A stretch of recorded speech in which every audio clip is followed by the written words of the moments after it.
பிரியமானவர்களே, உங்கள் வாழ்க்கையில் வெறுப்பு, கசப்பு வச்சு தீமையான காரியங்களை சிந்திக்காதீர்கள். தீமையான காரியங்கள் வாழ்க்கையில் இருக்கவே கூடாது.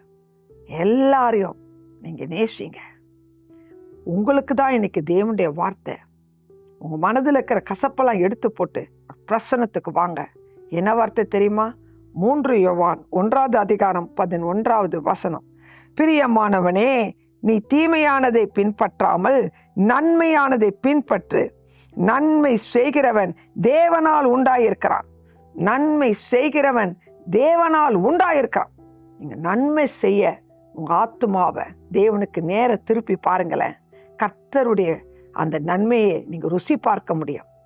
வேத வசனம் சொல்கிறது, நன்மையும் கிருபையும் உன்னை தொடர்வதாக.